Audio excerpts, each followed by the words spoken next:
Hi everyone, this is Rabbi Rachel Davidson.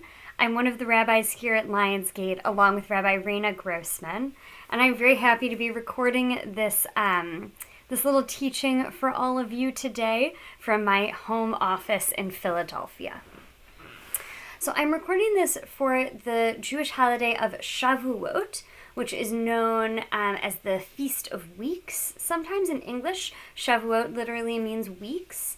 And it's called that because it's 7 weeks after Passover. And you count those 7 weeks. In another video of mine, you can hear a little bit about that counting, Sfirat HaOmer. But for today, for Shavuot, I really wanted to talk with all of you about the Torah specifically. Shavuot is the holiday where we celebrate the Israelites receiving the Torah on Mount Sinai. And so it's an opportunity to look at wisdom and learning and the texts in the 5 books of Moses, the Torah, and in the Tanakh.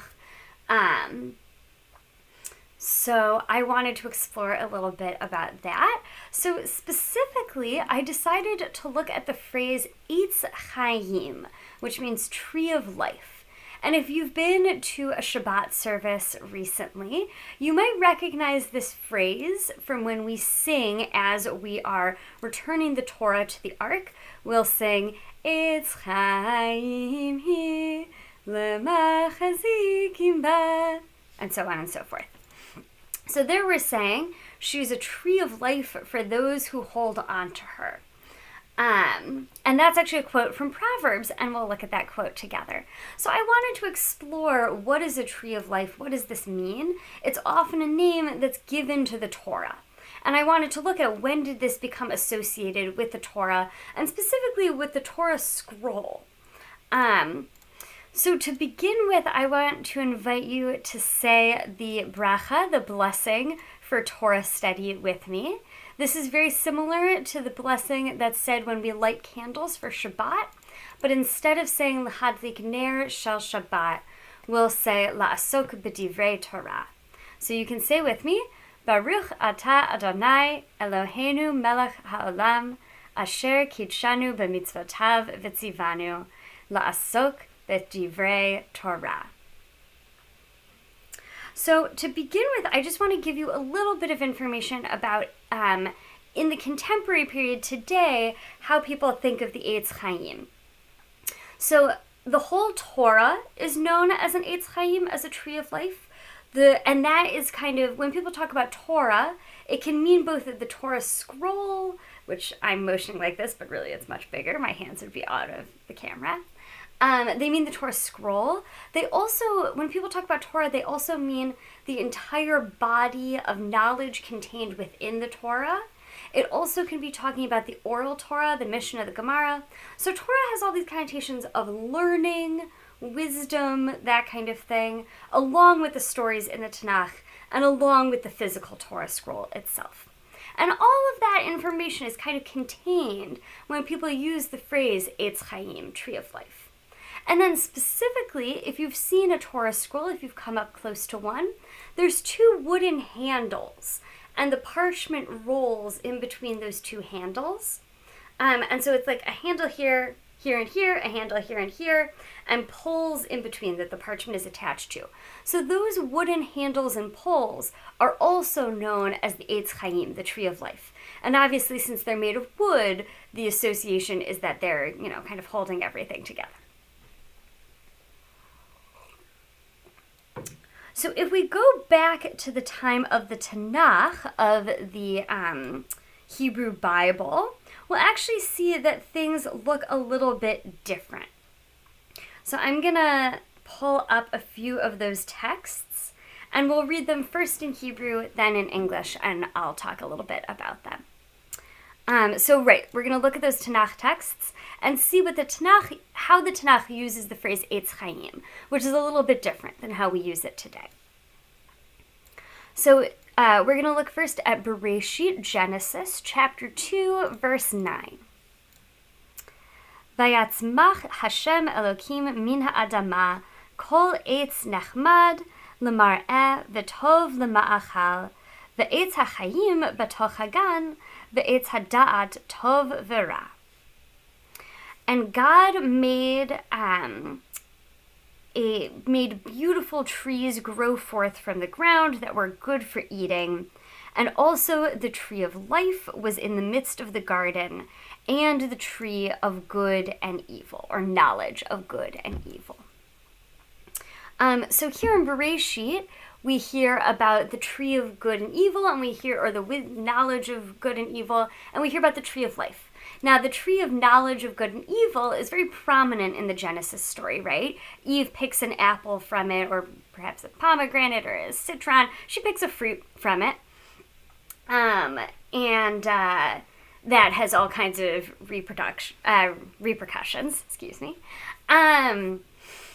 But we don't hear very much about this Eitz Chaim, this tree of life. It comes back up at the end of Genesis chapter 3, where God protects the Garden of Eden and the tree of life within it.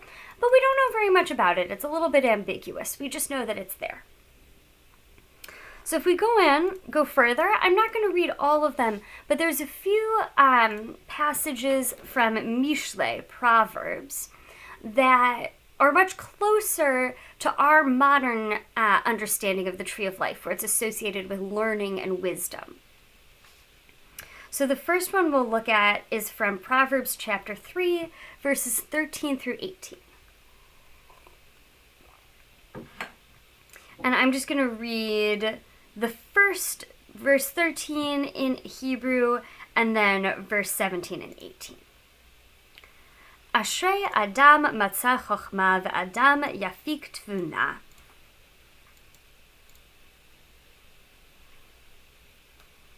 Orach yamim bimina bismola asher v'chavod. Darchecha darchei noam v'chol netivotei hashalom. Eitz chaim hi lemachazikim ba v'tamcheha me'ushar. So those last two lines might sound very familiar, the Darchei Noam, Eitz Chaim Hi Lemachazikim Ba. Although they're flipped, I don't know why. In our liturgy, it takes the order of the two verses in Proverbs and flips them. I would have to do more research to tell you why on that, but they are right next to each other in Proverbs. So happy is the person who finds wisdom, the person who attains understanding.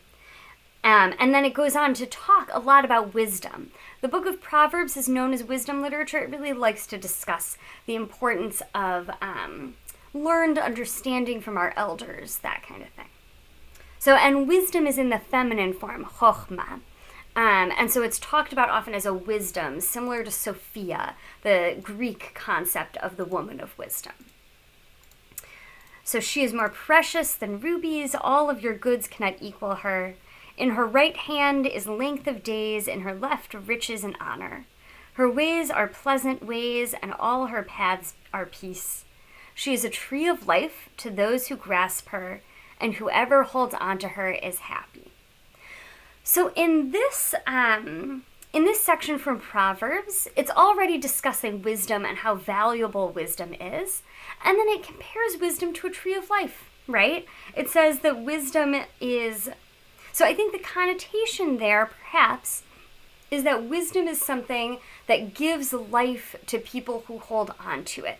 If you make careful choices, if you gain a lot of learning, you'll have a richer, deeper, and even longer life. So then just one more phrase about Eitz Chaim from Proverbs. This is from Proverbs chapter 15, verses 4 and 5. Marpeh lashon Eitz Chaim, v'selef ba shever beruach. Evil yinatz musar aviv, v'shomer tochachat yarim. A healing tongue is a tree of life, but a devious one makes for a broken spirit. A fool spurns the discipline of his father, but one who heeds reproof becomes clever. So here, it's the healing tongue that is called the tree of life, right? Here, it's our ability to speak kindly to other people, right? And our ability to speak in a gentle, careful way, perhaps.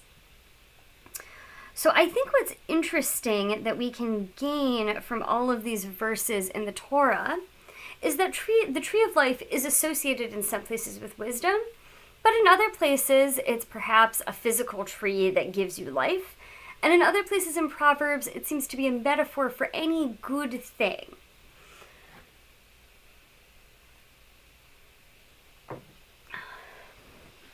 So I would say that when we look, and those are not all of the places where the tree of life is brought up in the Tanakh, just a few, but I would say in the Tanakh, the tree of life is an idiom or a metaphor for things that are life-giving and nourishing, perhaps even things that physically give you life, that would help you lead a longer, better, healthier life.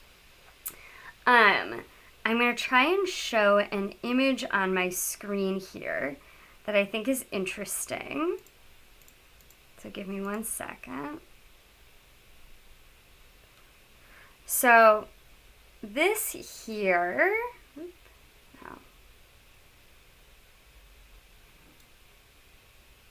okay. This is an image from an ancient Israelite archaeological site called Kuntilat Arjud. That archaeological site talks a lot, there's lots of inscriptions about the goddess Asherah, who is a goddess of trees. And in this image, you can see that there's little animals that are feeding off of this tree, right? They're eating some of the fruits. So there have been people who've noted that this Eitz Chaim could have had those sort of connotations with the goddess of things that would feed your life. So that's just an interesting little side note. So if we move on to some later sources, we'll see that the Eitz Chaim actually developed a more narrow understanding that's much closer to our modern understanding. So we'll look at some sources from the rabbinic period. Specifically, we'll be looking at ones that are from the late Tannaitic and then the Amoraic period. So that would be roughly 200 CE to 600 CE. And we'll look at how these rabbis who were writing the Mishnah and the Talmud thought about the Eitz Chaim, what that phrase meant to them. And we'll also learn a little bit about what the Torah meant to them and what the wisdom contained in the Torah meant to them.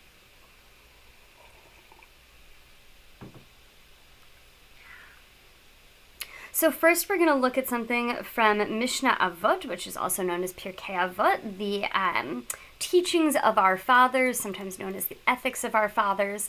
This is a late Tannaitic text, so it's the very end of what was written in the Mishnah, so around 200 CE. All right. Gadol LaTorah shehi notenet chayim la'oseha ba'olam hazeh uve'ba'olam haba, shene'emar ki chayim hem l'motzehem u'lechol besaro marpeh, ve'omer refu'ut tihi l'sharech ve'shikui la'atzmotecha, ve'omer eitz chaim hi la'machazikim ba ve'tamcheha me'ushar. And it continues all the way to the bottom, ve'omer dracheha darchei noam ve'chol netivoteha shalom. So in Pirkei Avot they say, and I'm sorry, just a note on Pirkei Avot, it's a collection of often short, pithy sayings from many of the rabbis who wrote the Mishnah. So great is Torah, for it gives life to those that practice it in this world and in the world to come. So by the time we get into stories in the Mishnah, they're going to discuss how Torah is giving us both a better life here on earth and everlasting life in the world to come after you die. And they're going to quote a few different verses that show how Torah is doing this.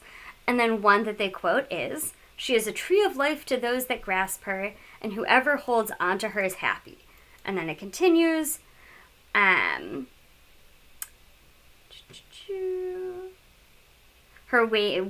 paths are paths of pleasantness, and all of her ways are peaceful. So I think what they're doing here is actually a bit of a midrash. So midrash has many meanings, but on a technical level, What it is when the rabbis noticed something that seemed a little bit confusing or redundant or unclear in a verse, and they used that as an opportunity to gain more knowledge. So I think here they're looking at Eitz Chaim hi l'machazikim ba v'tomchei ha'meushar. She is a tree of life to those that grasp her, and whoever holds on to her is happy. And they're saying that's redundant. Why do you need to say both of those? You could have just said the first clause or the second. And they're going to take that to say that each part tells us something different. In this case, that Torah, the tree of life, gives you life in this world and in the world to come. So the important thing to hold on to here is actually that they've fully equated the Torah and the tree of life. For them, when they read Eitz Chaim, they automatically hear Torah, rather than hearing an idiom for a source of nourishment in the way that the people who wrote the Tanakh would have heard it.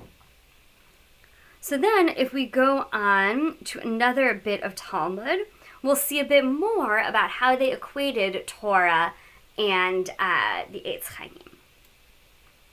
So, Amar Rabbi Chama beRabbi Chanina, Ma tiknato shel mesipre lashon hara, im talmid chacham hu ya'asok b'Torah, shene'amar marpeh lashon Eitz Chaim, ve'en lashon ela lashon hara, shene'amar chatz shachot lishonam ve'en Eitz ela Torah, shene'amar Eitz Chaim hi l'machazikim ba, ve'im im ha'aretz hu, ve'im am ha'aretz hu yashpil da'ato shene'amar v'salef ba shever ruach.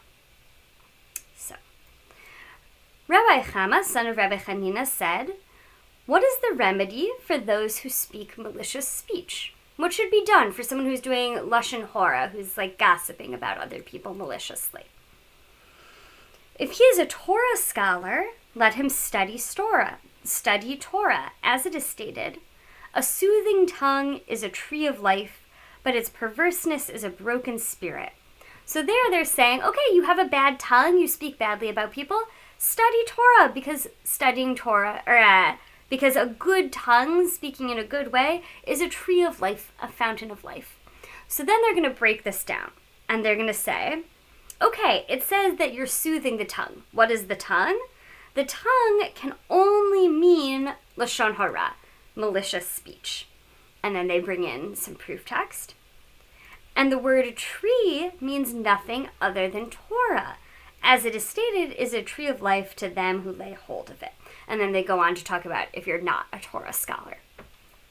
So in this case, they're explicitly drawing some of this connection between two verses that we looked at in Proverbs, right? That the Eitz Chaim is something associated with a soothing tongue, and that the Eitz Chaim is associated with wisdom. And they're saying, Eitz Chaim in every case is Torah, is learning in wisdom. Anytime you read Eitz Chaim in the Tanakh, you should read Torah. That's when they're saying, and the word tree means nothing other than Torah. And this is a common move that the rabbis who wrote the Talmud will say. They'll say, anytime you read this word, read it as this word. And then they'll bring in a proof text to explain why. So here, anytime you read Eitz Chaim, it means Torah, it means learning. Oh, and by the way, if you do learning, you won't gossip so much about other people anymore. Which, probably some good advice.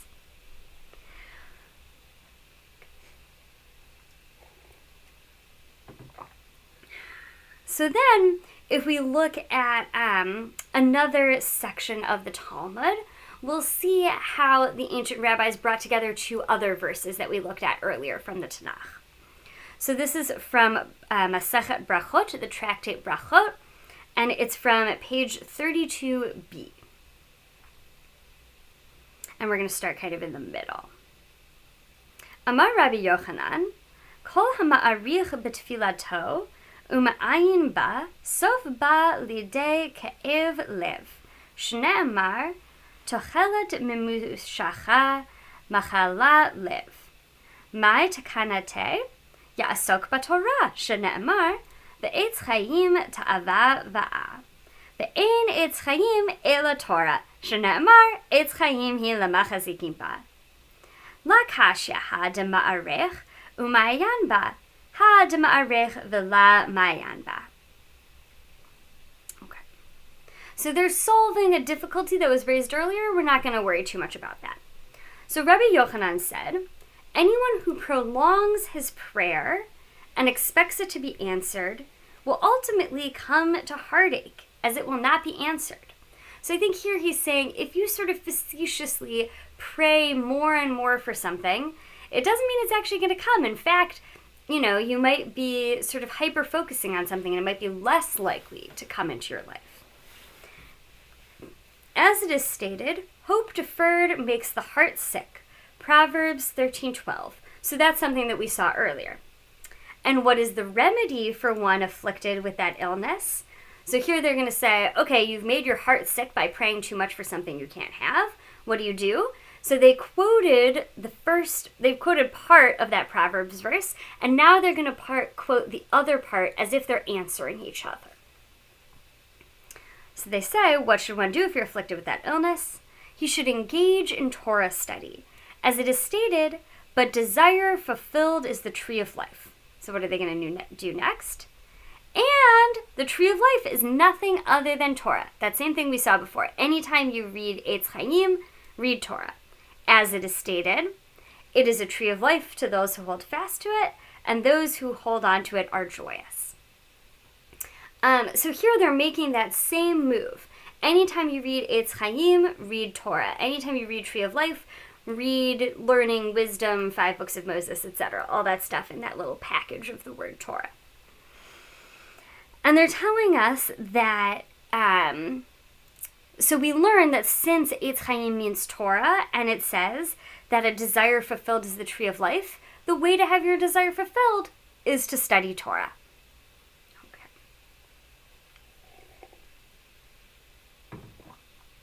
So I want to bring in one more that I actually think complicates our picture a little bit in an interesting way. So in our earlier text from the Talmud, we saw how they equated Eitz Chaim, the tree of life, with Torah, rather than the verses in the Tanakh, which say that the Eitz Chaim, the tree of life, can have many different idiomatic meanings of things that give you nourishment. For the rabbis, Eitz Chaim meant Torah. Torah gave you everything. So of course Torah gave you nourishment, but it was Torah. It was studying Torah. So this next one I'm going to read just in English. This is Avot de Rabbi Natan, which is commentary on Pirkei Avot. So just like Pirkei Avot, the Ethics of the Fathers, is from the very, very end of the Tannaitic period, the period when the Mishnah was written. Avot de Rabbi Natan, which is commentary on it, was written at the very, very end of when the Talmud was written. So 600 CE, maybe even a little later, depending on what scholars you ask. So, 10 entities are considered truly alive. The Holy One, the Holy Blessed One, as it says in Jeremiah 10:10, the Eternal is truly God. He is a living God. The Torah is called a living Torah, as it says. It is a tree of life for those who hold fast to it, and all its supporters are happy. So there you can see that tree of life, in this case, is equated with Torah. They say, how do we know that the Torah is something alive, really living? Oh, well, we read that wisdom, chokhmah, which they also equate with Torah, is a tree of life. So we know it uses the word chayim. We know Torah is alive. And then they're going to go on to describe more things. Israel is called alive, as it says, and you who cling to the eternal your God, you are all alive today. A righteous person is called life, as it says in Proverbs. The fruit of the righteous is the tree of life. So here, interestingly, they use the phrase tree of life, but they hold on to its idiomatic meaning. They don't say, tree of life, that just refers to Torah again. They read the text perhaps a bit more literally, and they say, oh no, the fruit of the righteous is the tree of life. That means the righteous are really living they're a tree of life. They help other people live. The Garden of Eden is called living, as it says in Psalms 116:9. I will walk before the Eternal One in the land of the living. One of the trees in the garden was called the tree of life, as it says in Genesis 2:9, and the tree of life in the midst of the garden. So here, they're actually pulling, we've only seen in the rest of the commentaries, things that are quoting the book of Proverbs. Here, it's almost like the author is remembering, oh wait, you know where there also was a tree of life? In the book of Genesis. And there it really doesn't seem to be talking about Torah at all. So there they're holding on to this tree of life as idiomatic, and they're saying the Garden of Eden is something that is alive. The land of Israel is called the land of the living, as it says in Ezekiel 26:20. I will place radiance in the land of the living. Jerusalem is called living, as it says in Psalms 116:9. I will walk before the Eternal in the land of the living. Acts of kindness are called life, as it says in Psalm 63:4. For your kindness is better than life, my lips will praise you. A wise person is called life, as it says in Proverbs 13:14. The Torah of the wise is the source of life. Water is called living, as it says Zechariah 14:8. On that day, living waters will come forth from Jerusalem. So this is a beautiful collection, in my opinion, of ideas, places, things, forces in our lives that are alive and give life. And in that is Torah, which is equated with the Eitz Chaim, and they pull in other Eitzei Chaim, other trees of life in people's lives. So I think that one is a bit interesting. So we can see that in these rabbinic texts, primarily, they look at the text from the Tanakh, and when they see tree of life, they say, oh, it's wisdom, it's Chochmah, it's Torah. It's the 5 books of Moses and the Tanakh, and all the wisdom contained in those books. That's what the tree of life is. But the rabbis also sometimes are able to look at it and say, other things are called a tree of life too. Maybe that phrase is a bit more broad. So I wanted to bring in one last thing, which is actually about physical trees.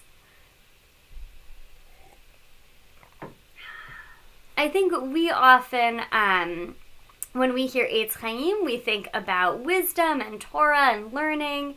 And I think it's interesting to then just take a little imaginative dive and explore some learning about the physical trees that I, for one, can see some nice trees outside my window, and hopefully you can too.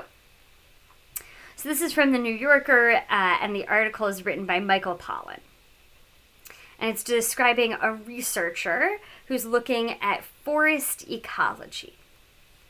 Mancuso showed a slide depicting how trees in a forest organize themselves into far-flung networks, using the underground web of mycorrhizal fungi, which connects their roots to exchange information and even goods. This wood-wide web, as the title of one paper put it, allows scores of trees in a forest to convey warnings of insect attacks and also to deliver carbon, nitrogen, and water to trees in need. The pattern of nutrient traffic showed how mother trees were using the network to nourish shaded seedlings, including their offspring, which the trees can apparently recognize as kin until they're tall enough to reach the light. And in a striking example of interspecies cooperation, Simard found that fir trees were using the fungal web to trade nutrients with paper bark birch trees over the course of the season. In his talk, Mancuso juxtaposed a slide of the nodes and links in one of these subterranean forest networks with a diagram of the internet, and suggested that in some respects the former was superior. Plants are able to create scalable networks of self-maintaining, self-operating, and self-repairing units, he said. Plants. So this Shavuot, I hope that you're absorbing the beautiful wisdom of our tradition, the beautiful wisdom that's contained in the Tanakh, in the Torah, that you're gaining new knowledge and understanding, that you're reading through new parts that maybe you haven't read before. And I hope also that you might take some time to think through why the Torah and wisdom are compared to an Eitz Chaim, to a tree of life. And so I think if we think about it in one direction, we can say, oh, the Torah is like an Eitz Chaim because it enlivens us, it gives us sustenance, it nurtures us and helps us. And I think we also can look in the other direction and say, oh, the Torah is compared to a tree of life because trees are really beautiful and they do really incredible things in our lives. I don't know about you, but I always feel a little bit better about my day when I go for a walk in the woods. So I hope that you get some of that beautiful wisdom and some of the strength of the trees around us. Chag Sameach. Have a good holiday.